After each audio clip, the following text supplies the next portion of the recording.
laid to rest this particular issue as far as I'm concerned.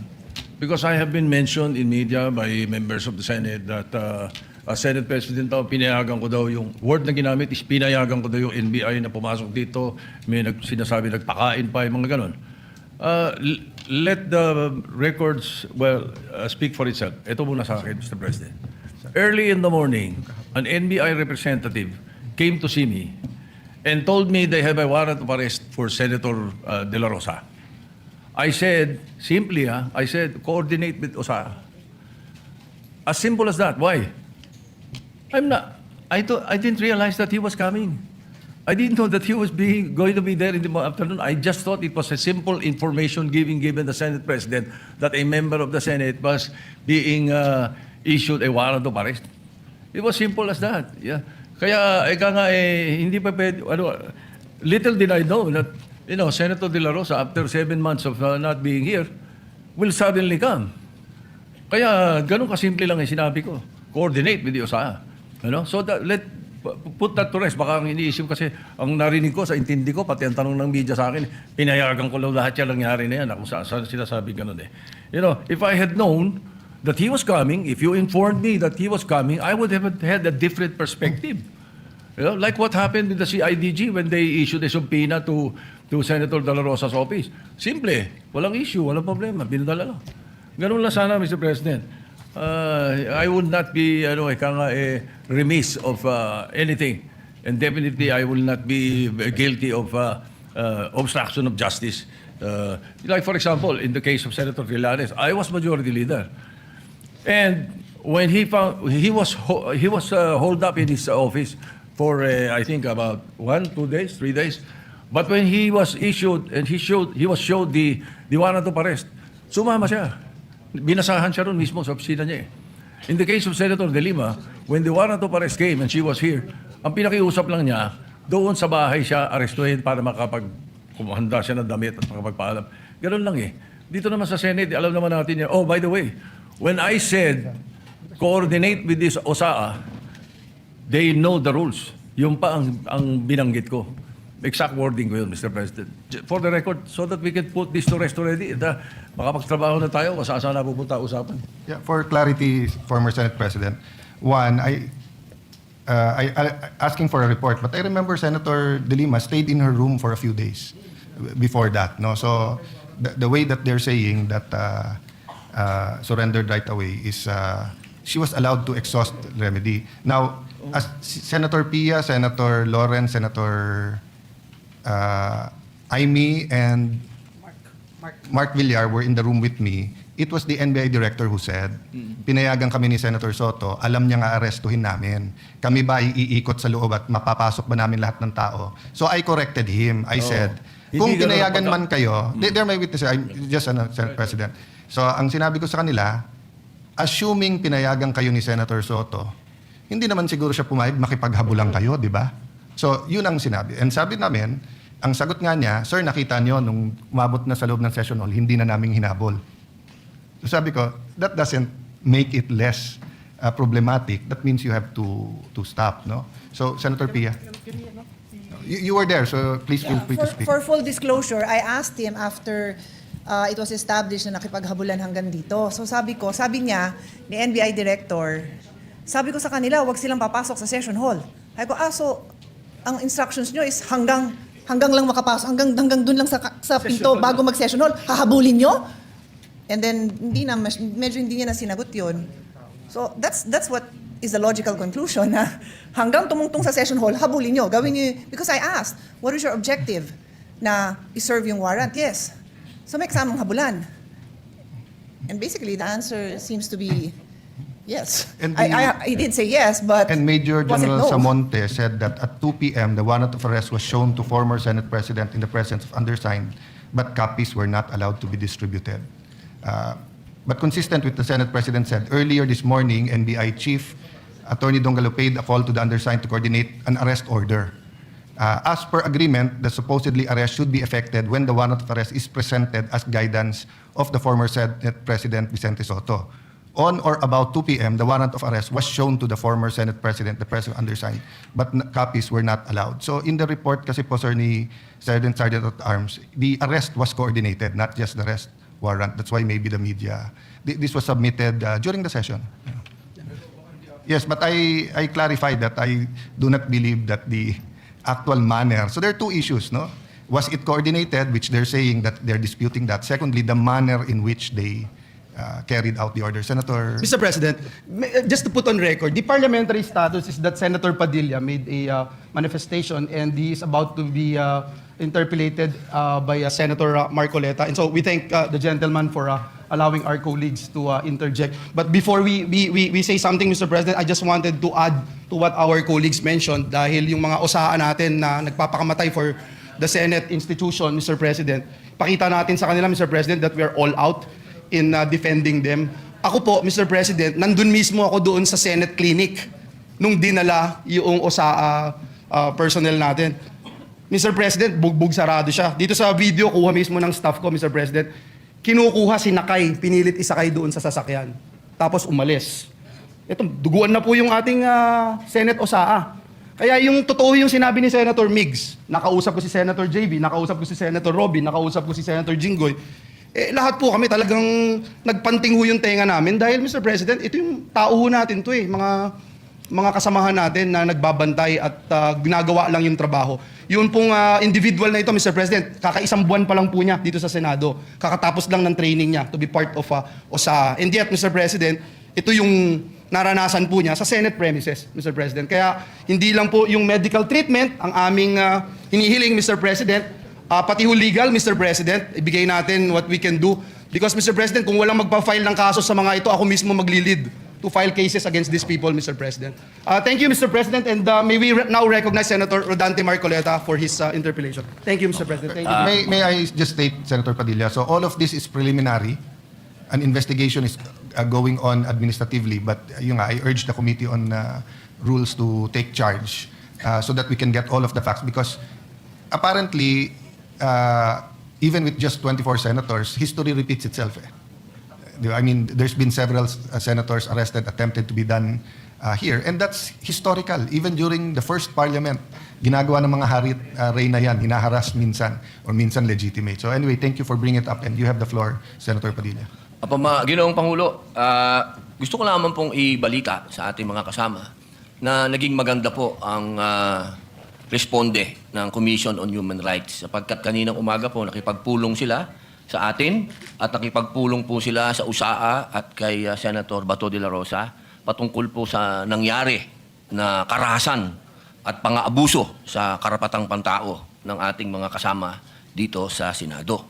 Pangalawa, gusto ko lamang din pong iparating sa ating mga taong bayan na magkakaiba po ang kaso ni Senator Trillanes at Senator De Lima sa kaso po ni Senator Bato.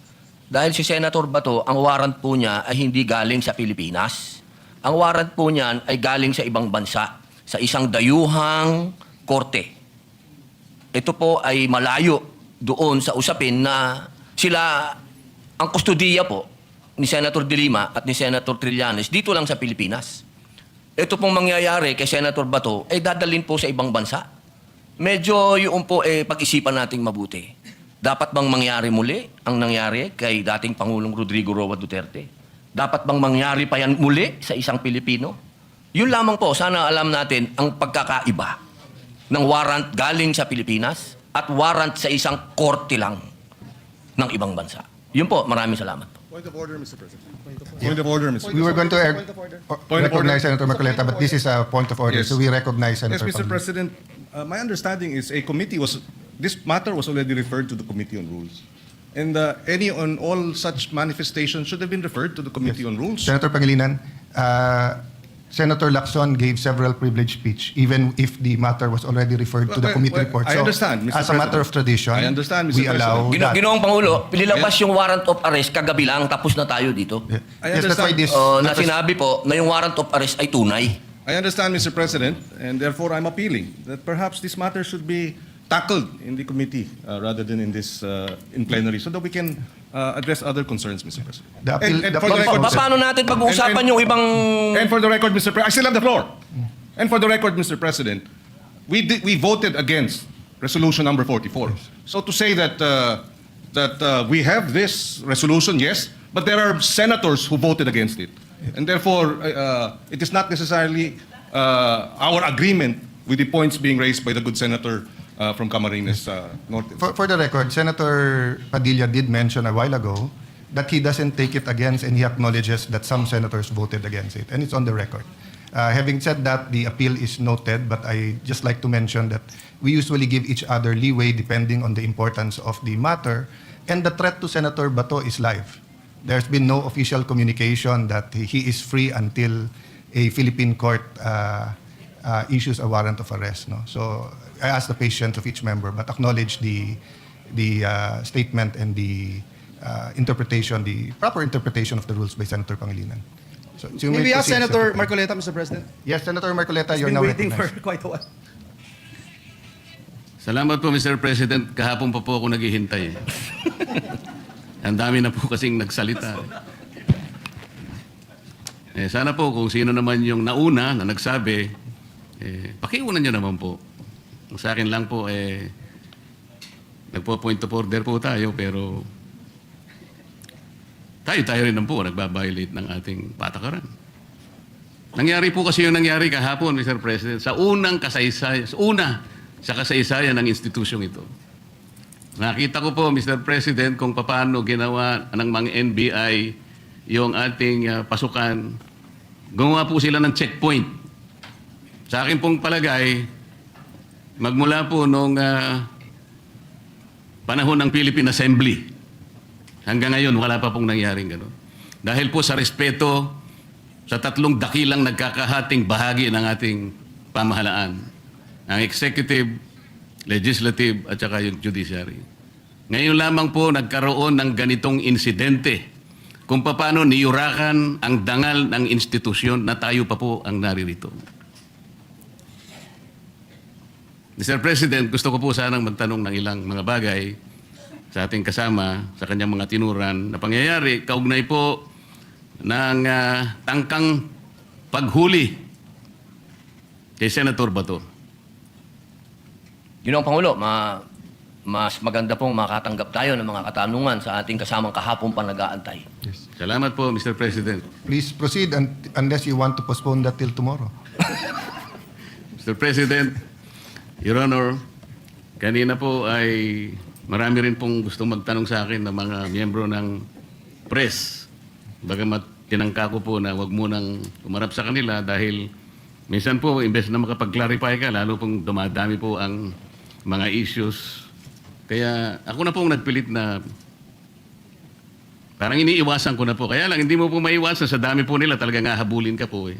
Ang una po nilang tanong sa akin, Sir, ipa-aresto niyo po ba si Senator Bato?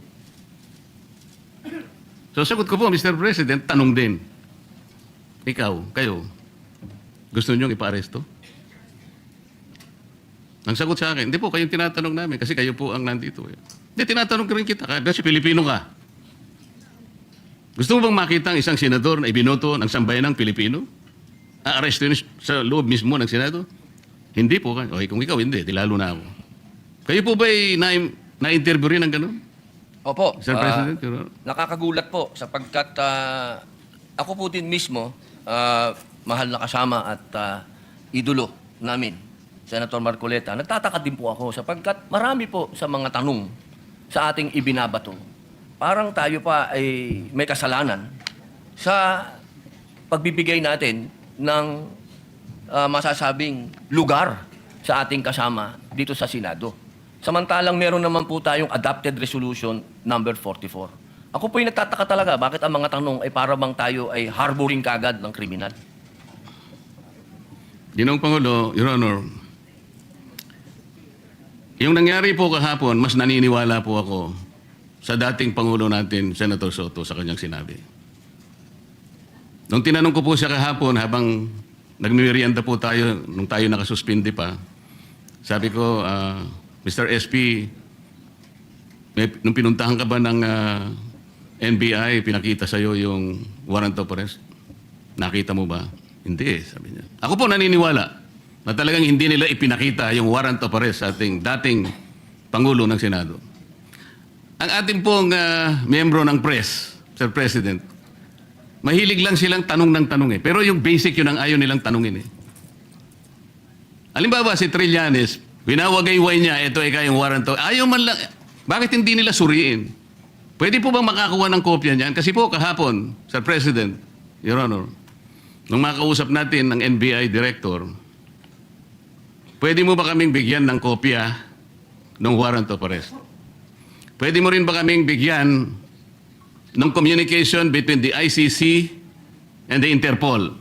Sapagkat ang Interpol, ang karaniwang ginagamit po nila para i-execute yung warrant ng kanilang inisyu. Yan namang Interpol, gagamitin po niya yung counterpart dito sa ating bansa, ito po yung PCTC. So sabi ko, bigyan mo rin kami ng communication mula sa Interpol papunta sa PCTC. At mula sa PCTC, meron silang sulat din sa inyo at kayo nga ang dineputize para i-serve yung warrant of arrest kay Senator Bato. Maliwanag po yung sagot niya, Mr. President, Your Honor. Opo. Gusto ko po sanang itanong, Mr. President, kung nag-comply na yung NBI Director na yung ating hinihingi ng mga communications para mapagtibay natin kung talagang meron ngang inisyu, kung totoo nga po na merong warrant of arrest at hindi lang ginawa sa Claro M. Recto, para po lahat ay guided. Yes. Naibigay na po ba? So number one, Senator Marcoleta, I apologize to you. You were present and in fact, you made very good points to the NBI Director. Number two, tama po kayo. He promised to officially communicate the warrant and I told him he is welcome to serve the warrant. The issue is the actual arrest.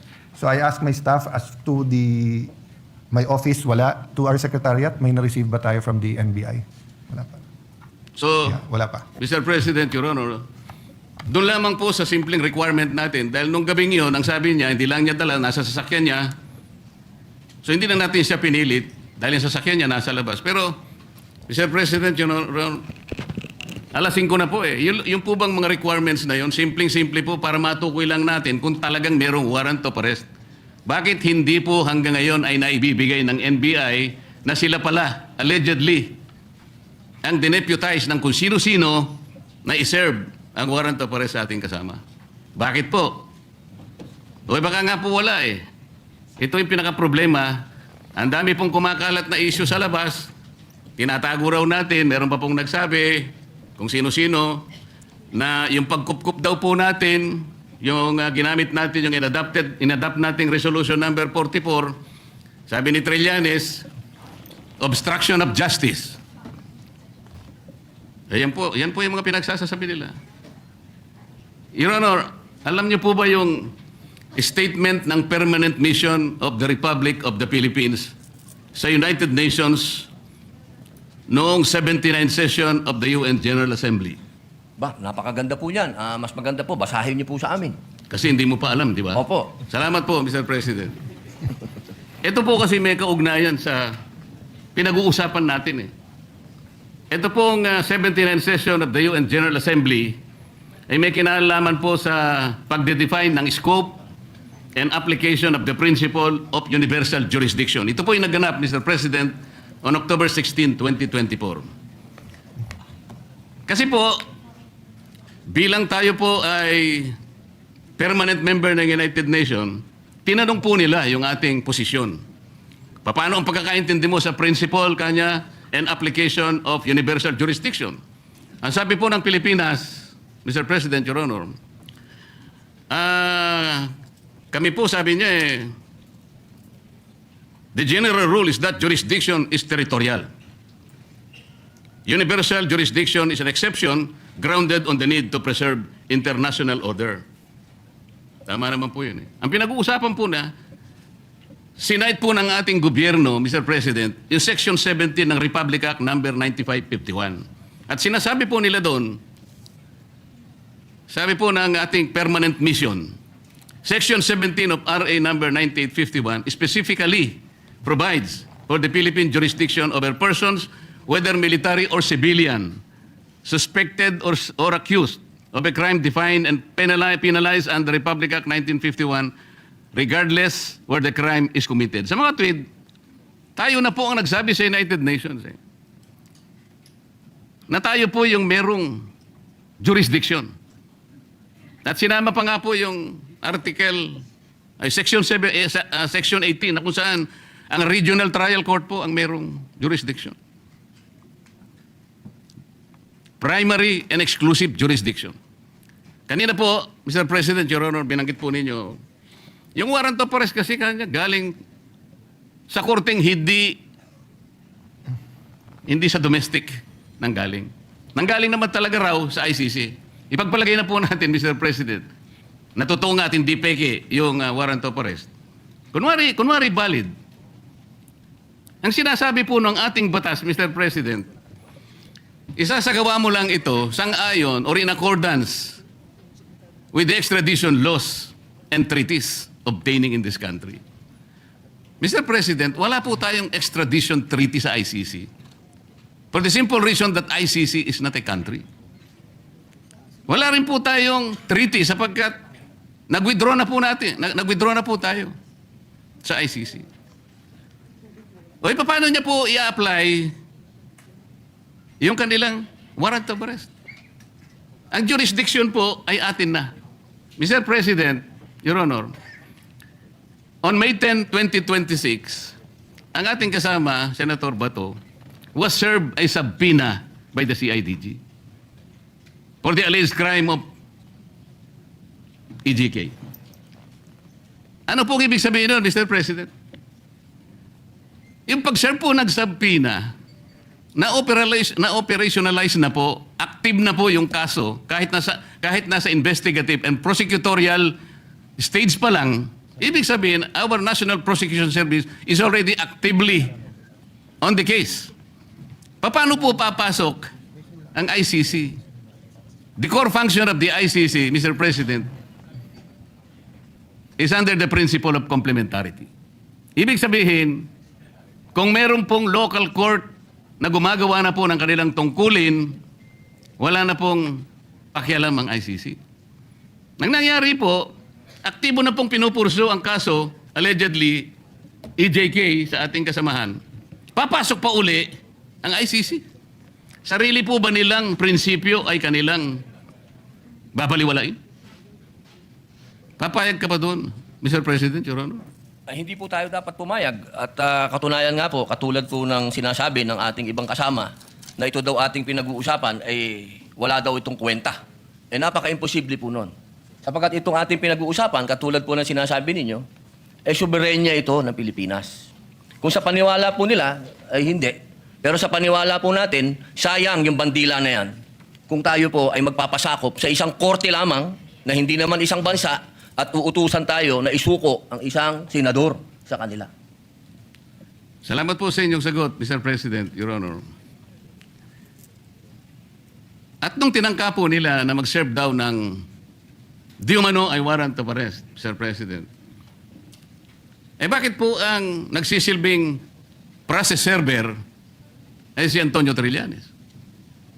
Sheriff po siya ngayon yata ng ICC. Meron po ba kayong impormasyon na si po ay naglilingkod na sa ICC o sa Interpol, Mr. President, Your Honor? Siguro po, action speaks louder. May dala po siyang warrant to sheriff. Kung totoo na meron siyang dalang warrant. Yun po. Opo, pag napatunayan po na yun ay warrant of arrest, sheriff na po siya. Kailangan pong malaman natin kung siya ay process server, sheriff, o deputized officer ng ICC o ng Interpol. At kailangan tawagin din po natin, Mr. President, ang representasyon ng Philippine Center for Transnational Crime sapagkat sila po yung counterpart ng Interpol. Pagka po binaypass nila yung opisina na yon, maliwanag po, peke po yung warrant of arrest, Mr. President. At peke din po yung nagseserve ng warrant of arrest. Naniniwala po ba kayo? Hanggat hindi po natin nakikita ang kopya na yan, lumalabas po na peki yan. Mr. President, Your Honor, alam niyo po ba yung bilateral immunity agreement sa pagitan ng United States of America at ng ating bansa? Alam ko po yan, nasa Quran po yan. Nasaan po? Nasa Quran po. Ang binabanggit ko po ay ang nasa paragraph 2 ng Bilateral Immunity Di ba? Agreement. Kaya ko po sinabi nasa Quran dahil ang sabi po sa Quran, kapag yung bagay na hindi mo alam, itanong mo sa nakakaalam. Pakisabi po. Opo. Hindi po, tinatanong ko lang naman po kung alam ninyo. Kasi kung alam na ninyo, hindi na po ako magtatanong. Di po, kaya ipaalam nyo na po sa amin. Ayan. Mr. President, ito pong sinasabi kong ito, may kinalaman na naman po kasi. Malaki ang kinalaman sa ating pinag-uusapan ngayon. Dito po kasi sa paragraph 2 nitong Bilateral Immunity Agreement na ito, na ginawa noong May 13, 2003, minsan po itawagin ito na Non-Surrender Agreement. Sinasabi po rito na ang isang citizen ng isang partido, ibig sabihin ng Amerika, na nandito sa ating bansa, ay hindi mo pwedeng isurrender o i-transfer by means sa isang international tribunal for any purpose unless such tribunal has been established by the United Nations Security Council. Ano po ang ibig sabihin doon, Mr. President, Your Honor? Yung ICC po kasi, hindi po established international tribunal ng UN Security Council. Kaya nga po, kung mapapansin nyo, Mr. President, Your Honor, ang Amerika at saka ang Russia, hindi partido ng ICC. Wala silang, ayaw nila yan. Kinamumuhian nila yan. Dito po sa agreement na ito, tayo po, ang bansa natin, may katungkulan na hindi niya isusurrender ang isang Amerikano. Militar man yan, civilian, o no, nang walang consent yung Amerika. Ano po yung ironical implication nito, Mr. President? Tayo po pumayag sa pagitan ng kasunduang ito na ipagmamalasakit natin ang isang Amerikano na nandito sa ating bansa, hindi siya pwedeng i-transfer o surrender sa ICC sapagkat yan ay hindi recognized ng UN Security Council. Pero tayo, senador, Pilipino, meron siyang mandato sa ating mga mamamayan. Hindi ba kabalintunaan ito, Mr. President, Your Honor? Opo. Tama po kayo. Yan po ay ibinoto po yan ng taong bayan. Katulad po ni Senator Bato. 20 million po ang bumoto dyan.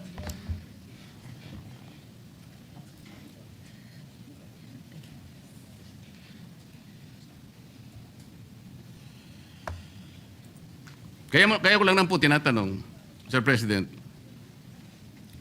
hindi ko po lubos na maisip, tayo pala kaya nating ipagtanggol ang hindi isang Pilipino, kahit hindi Pilipino, dahil lamang nakipagkasunduan tayo. Pero sarili nating kapwa Pilipino, may mandato sapagkat nagsisilbing senador ng ating bansa. Hindi natin kayang ipagtanggol. Ito po yung irony na napakahirap siguro natanggapin ng bawat isang Pilipino. Tama po kayo eh. Ang warrant of arrest po ay galing sa ICC. Ang kaso po ni Senator Trillanes ay iba sapagkat ang nag-issue ng warrant of arrest ay sarili nating korte na kailangang igalang. Ganon din po ang warrant of arrest na inisyo kay dating Senador Laila de Lima. Pero ito'y natatangi po eh. Kung totoo po na yun, ay talagang totoong warrant of arrest. At yun ay nakabase sa saligan mismo ng Rome Statute. Bakit hindi muna nila unang basahin, Mr. President, yung Article 59 ng Rome Statute, na kung saan sinasabi ron, yung aarestuhin mong tao, kailangan madaliin mong ilagak sa isang competent judicial authority ng custodial state. Ano ang custodial state? Yung ating bansa. Bakit po kailangan yon? Maski ang ICC, kinikilala niya yun. Dahil meron pong mga prosesong dapat na mapagtibay. Una, kailangan malaman natin kung yung warrant of arrest applicable doon sa tao na yun. Dito lang, sa pinag-uusapan natin, hindi applicable kay Senator Bato. So meron siyang recourse para questionin yung warrant of arrest. Kaya importante na ilagak mo siya sa isang competent judicial authority. Ang isa pang kinakailangan mo maisaalang-alang doon, Mr. President, Your Honor, ay kailangan yung proseso ay naigalang lahat. At lalong-lalo na yung kanyang karapatan ay talagang nasino. Yun po yung inihingi nun eh. At ang isa pa po, meron siyang karapatan na magpetisyon kung sakaling yung custodial state na yon ay i-detain yung naaresto, na magpetisyon ng immediate release or provisional release. Lahat ng ito ay hindi magagawa, Mr. President, Your Honor, kung kikilalanin natin yung warrant of arrest na valid sa ating jurisdiction. Meron po siyang katapat na batas eh. Meron tayong local na batas, RA 9851, na humahatol at nagbibigay parusa sa mga ganun ding mga kasalanan na siya din naman ang nililitis ng ICC. So sa prinsipyo po ng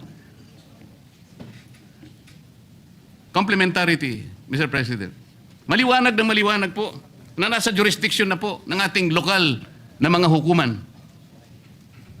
ang pag-aasunto kung meron ng basihan sa ating kasama. Hindi na dapat kilalanin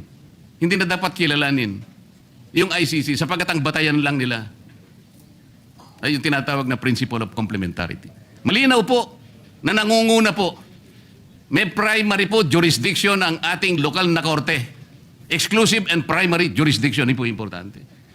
Ngayon, yung pong mga nagkukunwa na process server, nagkukunwa na sheriff, nagkukunwa kung ano man sila ng ICC, kung bayaran sila o hindi, dapat po, tingnan muna nila lahat yung mga bagay na pinag-uusapan natin. Bago nila puntahan ang isang institusyon katulad nito, nahahabulin pa yung isa sa atin. Ang pangyayari po kahapon, uulitin po natin, Mr. President, kailanman po ay hindi nangyari sa kasaysayan ng institusyong ito. Tinanong ko pa nga po kahapon sa ating director ng NBI dahil pinipilit niya. Kaya po nung papunta na, kung makakapasok po si Senator Bato sa session hall, ay wag nyo na siyang tutugisin. Para bang ang parte lamang ng Senado, Mr. President, ay itong session hall.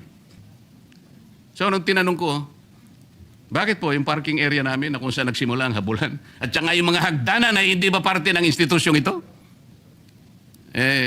Sir, sabi niya, hindi naman po kami magiging ganito kung hindi po kami nakipag-coordinate. Hindi po ako naniniwalang nakipag-coordinate sila ng totohanan, Mr. President. Mas naniniwala po ako sa ating former President na hindi niya papayagan kung alam lamang niya ang kanilang balak na pagdakip at pamamaraan ng pag-iinsulto sa bulwagang ito, Mr. President. Maraming salamat po, Your Honor. Maraming salamat po. Madam